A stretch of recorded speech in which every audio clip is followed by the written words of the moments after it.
अजीज दोस्तों, अस्सलाम वालेकुम, नमस्ते, सत श्री अकाल, जय जिनेंद्र, गुड आफ्टरनून। अजीज दोस्तों, आज की वीडियो के दो टॉपिक हैं।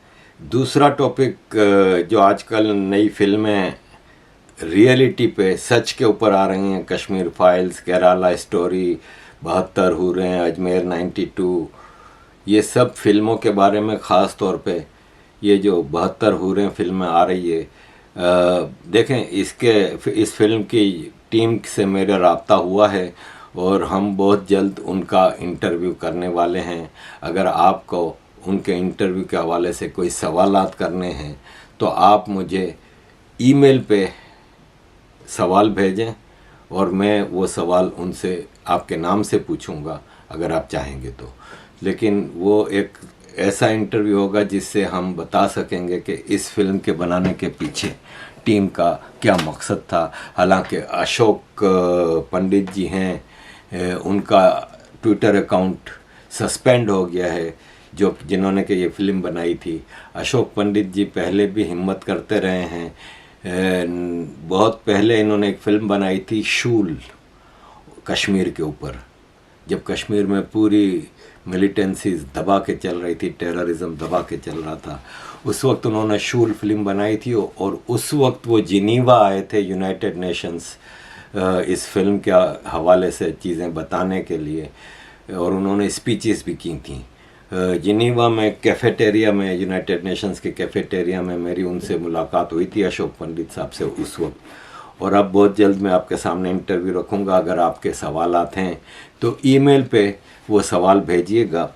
अजीज़ दोस्तों, मैं पहला टॉपिक, हमारे एक दोस्त हैं, उनका सवाल है, उसके जवाब में एक ज़रूरी आपके सामने कुछ जानकारी रखना चाहूँगा। सवाल ये है कि sir, good morning, my request is why US had left billions worth defence equipments in Afghanistan while leaving, what made them to leave so much? Also I want to know exact figures. देखें, अफ़गानिस्तान से जब America भागा, जब अफ़गान जो liberal governments थी, अशरफ गनी वगैरह, वो भागे, अफ़गान आर्मी ने सरेंडर किया, उसके पीछे लंबी कहानी है, वो मैं आपके सामने रखता हूँ। थोड़ा बैकग्राउंड बताना चाहूँगा कि प्रेसिडेंट ट्रंप है ना, वो एक बहुत ही वखरी टाइप का प्रेसिडेंट था। वो अमेरिकन इस्टेब्लिशमेंट से मैच नहीं खाता था। मैं समझ नहीं पाया कि 2016 से 2020 तक किस तरह अमेरिकन इस्टेब्लिशमेंट ने इसको एज ए प्रेसिडेंट एक्सेप्ट कर लिया। उसकी पॉलिसीज़ अमेरिकन इस्टेब्लिशमेंट की पॉलिसीज़ से मैच नहीं खाती।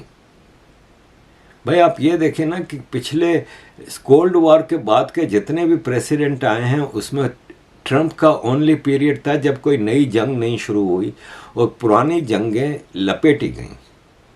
तो ऐसे में अफ़गानिस्तान एक ऐसी जगह थी जहां 20 साल अमेरिका लड़ रहा था, तो प्रेसिडेंट ट्रंप वहां से निकलना भी चाह रहा था और वो चाहता था कि अफ़गानिस्तान में वो तालिबान के हवाले अगर चीज़ें करके जाते हैं तो वो तालिबान इनके फ़ायदे के लिए कुछ चीज़ें करें।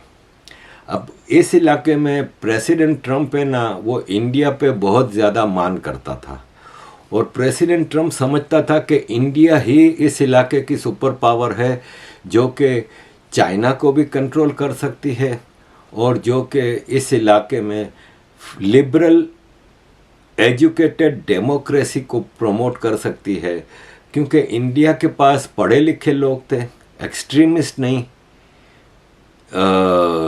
लिबरल लोग थे, एजुकेटेड थे, जो कि मॉडर्न एजुकेशन में बहुत आगे थे और को एग्जिस्टेंस पे बिलीव करते थे। ग्लोबल विलेज की एक शाहकार इंडिया इनकी नज़र में था। तो प्रेसिडेंट ट्रंप पाकिस्तान से बहुत परेशान थे। प्रेसिडेंट ट्रंप ने पहला प्रेसिडेंट है जिसने खुल के कहा था कि हमने पाकिस्तान को, मुझे फिगर याद नहीं, $35 बिलियन या पता नहीं कितने बिलियन डॉलर दिए हैं, जो कि पाकिस्तान ने हमारे ही खिलाफ यूज़ किए हैं। यह अमेरिकन प्रेसिडेंट ने कहा, खुल के कहा।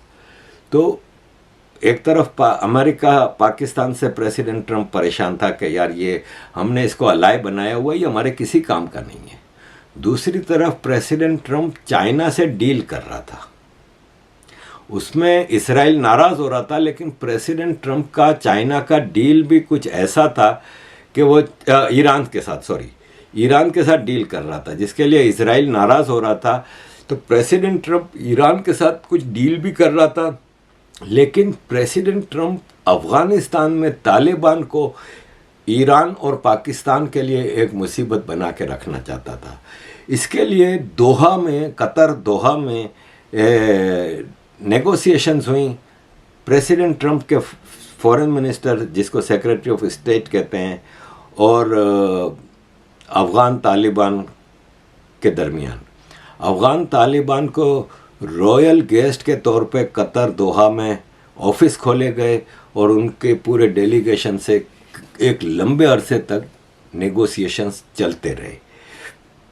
और ये नेगोशिएशंस फिर 2020 में जब प्रेसिडेंट ट्रंप को हराया गया तो बाइडेन सरकार भी उसको कंटिन्यू करने में, क्योंकि उसमें पुलों के नीचे से पानी बहुत बह गया था, तो वो नेगोशिएशंस इतने आगे आ गए थे कि बाइडेन उसको कैंसिल या ख़त्म नहीं कर सकता था। और अफ़गानिस्तान बाइडेन ने भी छोड़ना था कि प्रेसिडेंट ट्रंप उस हद तक चीज़ें डील कर चुका था।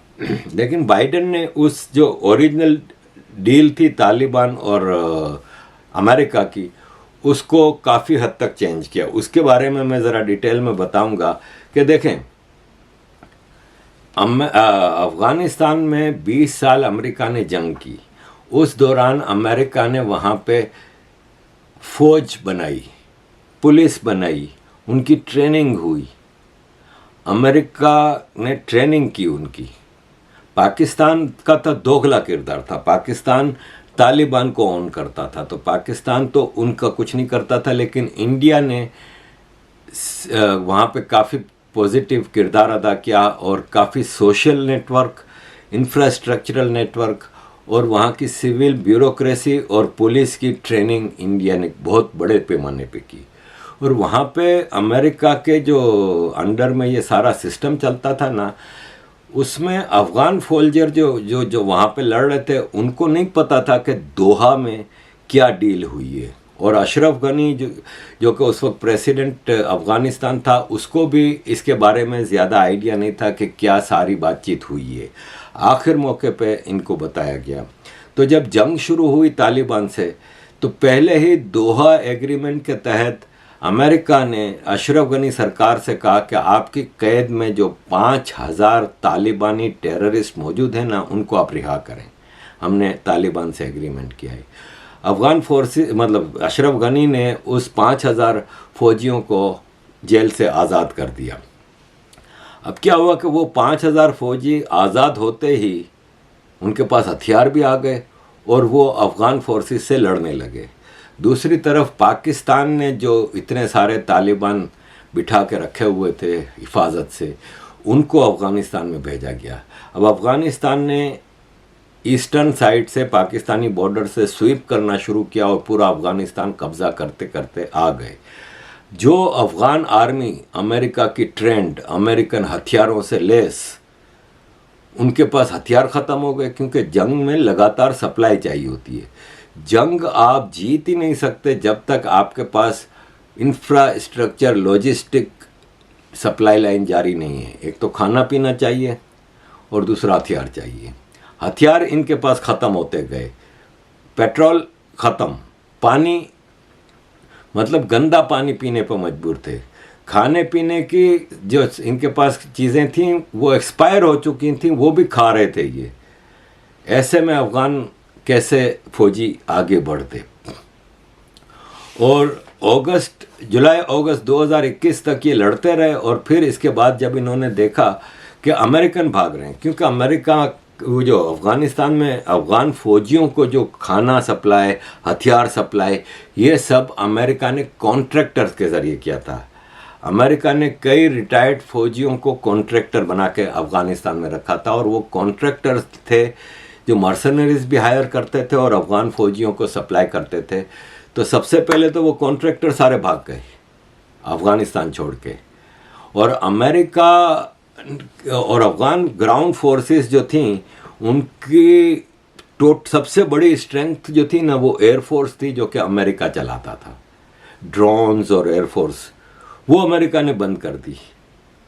अब ये क्लियर मैसेज था अफ़गान फोर्सेस के लिए वहाँ पे जो लड़ रही थी कि अब आगे जंग हम कैसे लड़ें। फिर भी ये लड़ते रहे, लेकिन दोहा एग्रीमेंट है ना, वो खुल के सामने आ रहा था कि अमेरिका ने तालिबान के हवाले पूरा अफ़गानिस्तान करने का फैसला कर लिया है। और अफ़गान फोर्सेस की जो सप्लाई लाइन थी ना वो तालिबान ने तोड़ दी, इसलिए कि पहले तो ये कि सारे कॉन्ट्रैक्टर भाग गए, दूसरे ये कि ये फैलते गए अफ़गान तालिबान और पूरे अफ़गानिस्तान पे कब्ज़ा होता गया। तो काबुल के चारों तरफ उन्होंने कब्ज़े कर लिए, कंधार भी कर लिया, जलालाबाद भी कर लिया, बदख्शां भी कर लिया, अब रह गया खाली काबुल। अब कितने अरसे आप लड़ सकते हैं जब चारों तरफ से, जैसे आपने पुराने ज़माने की जंगों में देखा होगा कि कोई किले में फ़ौज बंद करके बैठ जाती है, कम लड़ेंगे नहीं, तो जो हमलावर फ़ौज होती है वो किले के चारों तरफ घेराव डाल के बैठ जाती है। अब ना बाहर से कुछ आ रहा है ना अंदर से कुछ बाहर जा रहा है, कब तक अंदर वाले सरवाइव करेंगे। और एंड पे जब उनका अंदर खाना पीना सब बंद हो जाता है तो वो सरेंडर कर देते हैं। यही चीज़ अफ़गानिस्तान में हुई। और यह है कि आर्मी अमेरिका की भाग गई, ज़्यादातर एयरफोर्स ने काम बंद कर दिया, कॉन्ट्रैक्टर्स भाग गए। अभी अफ़गान फोर्सेस को पास बेचारों के पास आगे कुछ करने के लिए बचा ही नहीं, तो इसलिए ये मजबूर होकर सरेंडर करते गए। अब आप ये देखें कि कई लोग मरे भी, और वो जो दोहा एग्रीमेंट था ना वो एक लॉन्ग लास्टिंग डॉक्यूमेंट बन गया, लेकिन तालिबान ने दोहा एग्रीमेंट के भी कई चीज़ों पे अमल नहीं किया, क्योंकि अमेरिका में चेंज ऑफ गवर्नमेंट हो गई। और वो चेंज ऑफ गवर्नमेंट ऐसी हुई कि ट्रंप जो कि अमेरिकन इस्टेब्लिशमेंट के अगेंस्ट कुछ चीज़ें कर रहे थे, और फिर आ गई बाइडन की हुकूमत। और बाइडन तो आपको पता ही है कि वो बेचारा तो चल नहीं सकता, वो तो 4 कदम चलने के काबिल नहीं है, वो तो हर जगह पे लड़खड़ाता है। और उसकी तो कोई, वो तो मतलब एक सदर, वो भी अमेरिका का, और वाइस प्रेसिडेंट, वैसे ही वाइस प्रेसिडेंट की कोई इतनी पावर नहीं होती, हैसियत नहीं होती, लेकिन कमला हैरिस कहीं से कोई वाइस प्रेसिडेंट लेवल की चीज़ लगती है आपको। तो अमेरिका में के तो अपने टोटल इस्टेब्लिशमेंट के हाथ में चीज़ें आ गई, तो मजबूरन ये भागे। अब सवाल ये है कि हथियार छोड़ के क्यों भागे। जब उसामा बिन लादेन को उठाने के लिए अमेरिका के 2 हेलीकॉप्टर आए, मेरा ख्याल है सी हॉक हेलीकॉप्टर थे शायद, लेटेस्ट टेक्नोलॉजी ज़बरदस्त ये वो एक हेलीकॉप्टर वहाँ पे कहीं ख़राब हो गया, गिर गया, उसको लेके नहीं जा सकते थे, तो उस हेलीकॉप्टर का सारा स्टाफ, फौजी वगैरह, उसामा बिन लादेन सब एक हेलीकॉप्टर में बैठ गए, और जाते वक्त वो जो ख़राब हेलीकॉप्टर था उसको मिसाइल मार के तबाह करके गए। क्योंकि आज के ज़माने में हथियारों का ये होता है कि उसके अंदर चिप बोर्ड और चिप्स और टेक्नोलॉजी कौन सी वो दुश्मन फौजियों के हाथ लग जाए तो वो उसकी कॉपी बना सकते हैं। जैसा कि आजकल हम देख रहे हैं कि जर्मनी के टैंक्स यूक्रेन में जो तबाह हो रहे हैं, रशिया उसके उन टैंकों की चिप्स और जो मटेरियल निकाल सकता है वो निकाल के मुख्तलिफ़ चीज़ों में, जैसे अभी हमने सुना कि रशिया में वॉशिंग मशीन में वो चिप्स इस्तेमाल हो रही हैं जो जर्मनी टैंकों की थी। तो इस तरह तबाह करके जाते हैं जो भी अमेरिका कहीं भी अगर अपना हथियार छोड़ के नहीं जाता। अफ़गानिस्तान में क्यों गया? इसलिए कि तालिबान से ये डील थी कि आपके दुश्मन हम नहीं हैं, हम जा रहे हैं। ये पाकिस्तान है और ये ईरान है। ये देखो, ईरान तो शिया है, तुम्हारी नज़र में ईरान तो मुसलमान है ही नहीं, ईरान तो उल्टा इस्लाम को बदनाम कर रहा है, तुम्हारे सुन्नी भाइयों पे जुल्म कर रहा है। और ये पाकिस्तान है, इसी ने तो हमारे को तुम्हारे खिलाफ भड़काया और तालिबान को पकड़ पकड़ के ग्वांतानामो बे में, ये पाकिस्तान आर्मी नहीं तो क्या था। तो आप देखें कि तालिबान वापस आए ना, इसके बाद वो कंटिन्यूसली पाकिस्तान आर्मी के लिए मुसीबत बने हुए हैं। और पाकिस्तान आर्मी उनको कंट्रोल नहीं कर पा रही। कभी बॉर्डर पे झड़प, कभी इधर फायरिंग, फिर टीटीपी को उन्होंने पूरा इक्विप किया, आज़ाद किया और इक्विप किया और फिर पाकिस्तान में लड़ने के लिए, मरने के लिए छोड़ दिया। अभी परसों मीरान शाह पाकिस्तान में टीटीपी ने पाकिस्तान आर्मी के 3 जवानों को मार दिया, सूबेदार और जवानों को 5-6 जख्मी कर दिए फायरिंग करके। कई बम हमले हुए हैं पुलिस क्वार्टर्स में पाकिस्तान में, जिसमें 100 से ज़्यादा मर गए थे। ऐसे कई हमले टीटीपी कर रही है।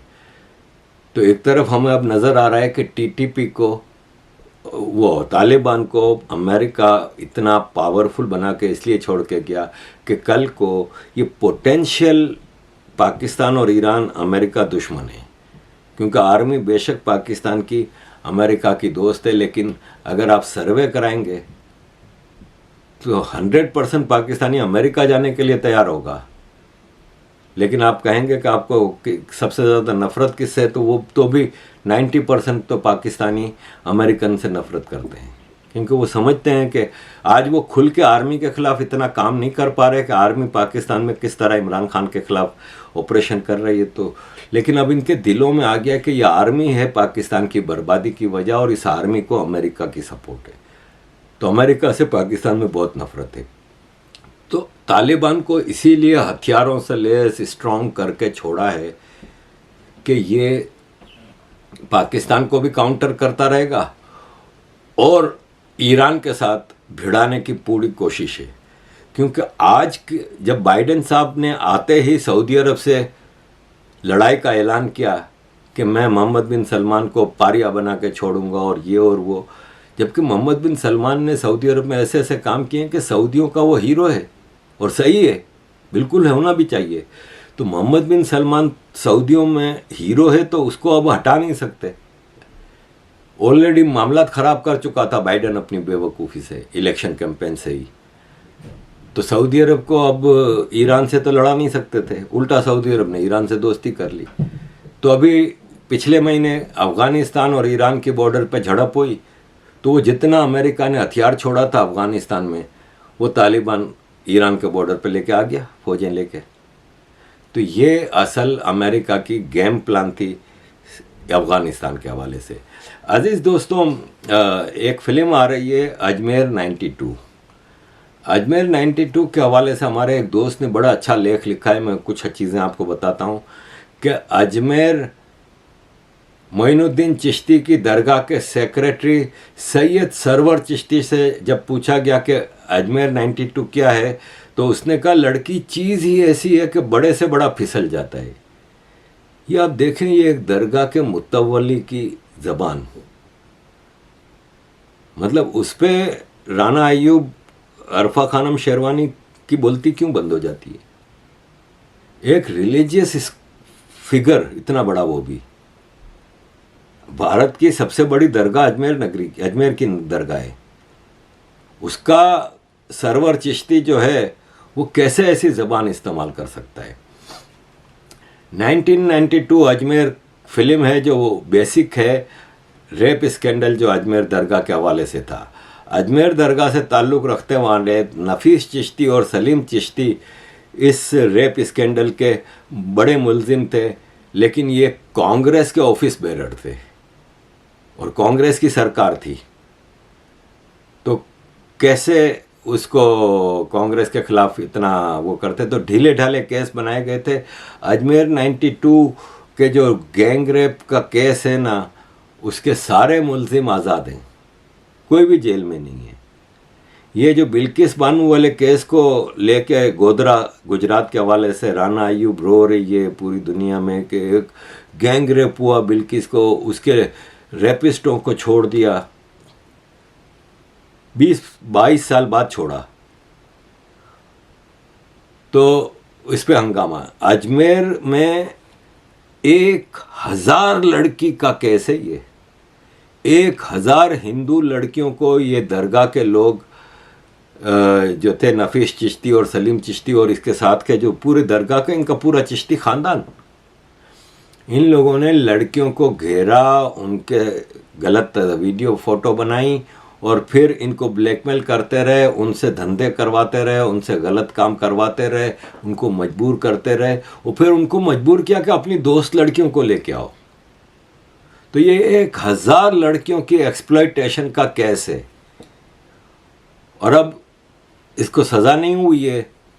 ऑल दो के बकौल इकोसिस्टम के भारत में हिंदुत्व एक्सट्रीमिस्ट की सरकार है, इसके बावजूद हिंदुओं के ऊपर होने वाले अत्याचार का उनको इंसाफ नहीं मिल रहा। इस पे फिल्म बन रही है और रिलीज़ होगी, उस पे हंगामा मच गया, फिर इस्लामोफोबिया और ये और वो। और मज़े की बात यह है कि उस पे यूरोप, अमेरिका, ऑस्ट्रेलिया, कनाडा में रहने वाले एक्स मुस्लिम्स भी उसको कंडेम कर रहे हैं, उस फिल्म को।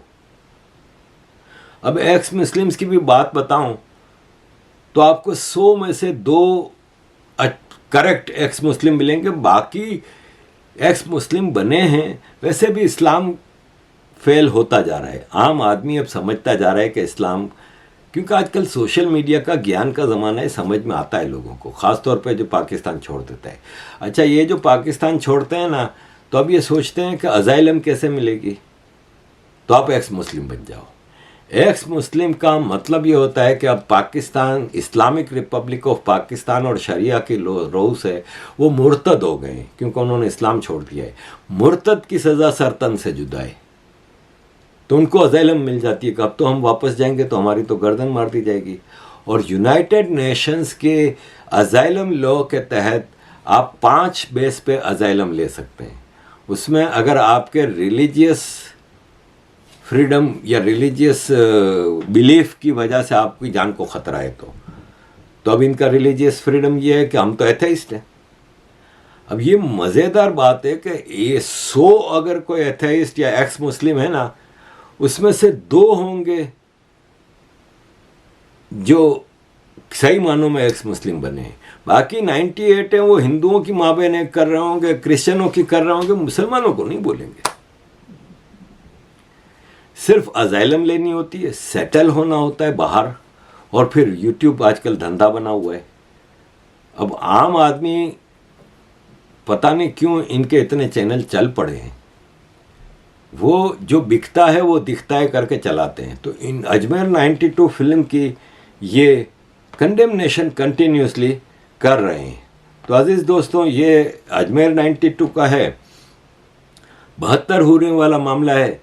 तो मैंने आज से कुछ अरसे पहले 72 हूरें वीडियो बनाई थी, 2-3 महीने पहले की बात है, और आप लोगों ने बहुत पसंद भी की थी। तो वो वीडियो में मैंने साफ बताया था कि 72 हूरें एक लालच है जो दी गई है। अब एक मिसाल है कि ये बाबा है, इसकी शक्ल देखें, इसका मेंटल लेवल देखें, इसका इंटेलेक्चुअल ज्ञान तो सवाल ही नहीं पैदा होता। ये 72 हूरों के लिए कहता है हम सब कुछ कर जाएंगे। तो आज सौभाग्य से चचा दोबारा मिल गए। ये OTT का नेक्स्ट सीजन है। पिछली बार चचा ने बताया था कि जन्नत की गारंटी है, तो आज चचा बताएंगे कि जन्नत में अगर चले गए, अगर सही किया तो मिलेगा क्या जन्नत में, ये चचा बताएंगे। सब कुछ मिलेगा, सब कुछ जो चाहेगा, तो तुम जो चाहेगा वो भी मिलेगा जन्नत में। क्या, जैसे क्या? जो चीज चाहेगा, तुम जो चीज चाहेगा, तुम्हारा मन में जो चीज चाहिए वो चीज ही चाहिए, अल्लाह देगा। कुछ तो लिखा होगा ना किताब में कि क्या मिलने वाला है। किताब में क्या लिखा? ओ अल्लाह जो चीज बोलिए ना, जो चीज चाहिए वो चीज मिलेगा। तो हुर मिलेगा, एक पुरुष के साथ भी साथ हुर मिलेगा। हुर क्या होता है? हुर क्या होता है? हुर है वो जो नारी होता है। नारी मतलब जो मैडम औरत। हाँ, औरत मिलेगा। हुर है। अच्छा, उसका हुर बोलिए। हुर है उसका नाम। हुर बोलिए। वो हुर है, ऐसा चेहरा है, ऐसा रूप है, हाँ, जो चेहरा देखने के पागल हो जाएगा। अच्छा, ऐसा रूप अल्लाह नहीं देगी, दुनिया कभी नहीं देगा। तो हुर औरत है या कोई और चीज है? हाँ, औरत है। औरत ही है या कोई और, मतलब औरत तो तुम्हारा बोलिए ना, जो जानना चाहेगा वो हुर का हुर मिलेगा। तुम्हारा साथ हुर मिलेगा, साथ हुर मिलेगा। 7 हुर? हाँ, एक को 7? एक पुरुष का 7 हुर मिलेगा। अच्छा, अल्लाह देगा सेवा करने के लिए, जो सेवा चाहिए, जो कुछ चाहिए तो वो कुछ मिलेगा, वो कुछ देगा तो मतलब बेसिकली एक आदमी को 7 औरत मिलेंगी। हाँ, सब मिलेगा, अल्लाह सब देगा। अल्लाह कुछ ना देगा ना, ऐसा नहीं। जो फल खाइए वैसा फल दिए अल्लाह। फल मिलेगा। हाँ फिर मिलेगा। जो फल खाइए, जो फल चाहिए तुम, वैसा फल तुम्हारा सामने भी हाजिर हो जाएगा। अच्छा। और अगर किसी को क्रिकेट का शौक हो, टेबल टेनिस का शौक हो, बोलिए, जो शौक तुम्हारा पृथ्वी पे क्रिकेट टेबल टेनिस भी होगा। नहीं करेगा, से दुनिया शक करेगा, तो से दुनिया शक सब देगा। तो क्रिकेट भी होगा, सब देगा अल्लाह।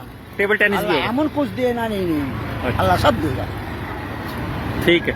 अच्छा, मुझे एक बात बताओ कि जन्नत में खाली आदमी हैं या जो औरतें अच्छा काम कर रही हैं वो भी जाएंगी? नहीं, काम कुम नहीं है। नहीं, जो यहाँ औरतें हैं, मुस्लिम औरतें हैं, वो भी जाएंगी जन्नत या खाली आदमी जाएगा? जो जन्नत है काम करे से चाहिए जन्नत। जो मुस्लिम तो जन्नत जाए नहीं है। नहीं, जो रोजा रखेगा, नमाज पढ़ेगा, अच्छा, वो औरतें भी जन्नत जाएंगी?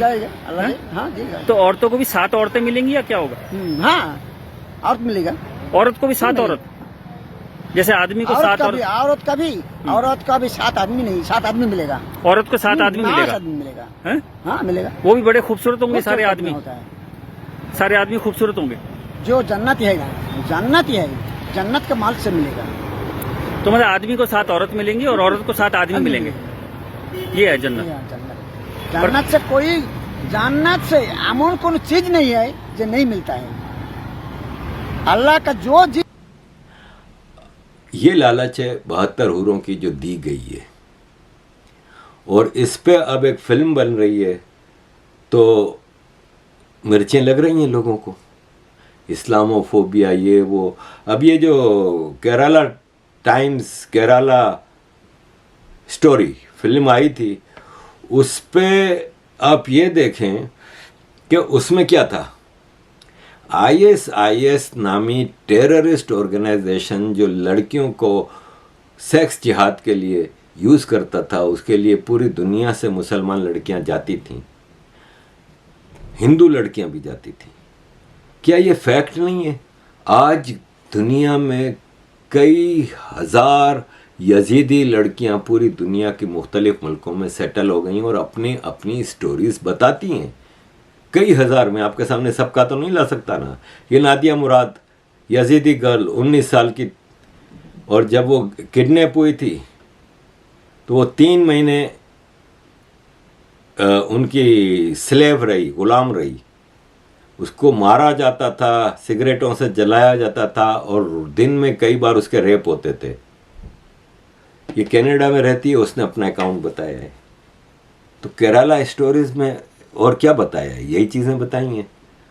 तो उसको झूठ का पलंदा, ये वो, मालदीव्स में ये पता नहीं कहाँ सिनेमा को बम से उड़ाने की धमकी। आप सच नहीं सुन सकते। एक तरफ तो कोई टेररिज्म का वाकया मुसलमान करे तो आप कहते हो कि नहीं, इस्लाम इसकी इजाजत नहीं देता, ये तो मुसलमान है ही नहीं।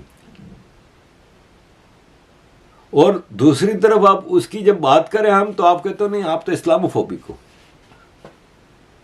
तो 72 हूरे फिल्म आ रही है, उसने भी, आज दुनिया है ना सच सुनना चाहती है। अब आप ये देखें कि सलमान खान ने अभी एक फिल्म बनाई थी, किसी का भाई किसी की जान। केरला स्टोरी से मेरा ख्याल है कोई 10 गुना ज़्यादा उसका बजट होगा या 5 गुना ज़्यादा होगा। जितने में केरला स्टोरी फिल्म बन गई, उससे डबल तो खाली खान साहब ने खुद ही कमाया उस फिल्म से। लेकिन वो फिल्म चली कितनी? केरला स्टोरी से आधे से भी कम। इतना बड़ा नाम, इतने बड़े म्यूज़िक, इतना बड़ा वो। आज लोग सच सुनना चाहते हैं। कश्मीर फाइल्स ने एक ट्रेंड सेट कर दिया, केरला स्टोरी ने एक ट्रेंड सेट कर दिया।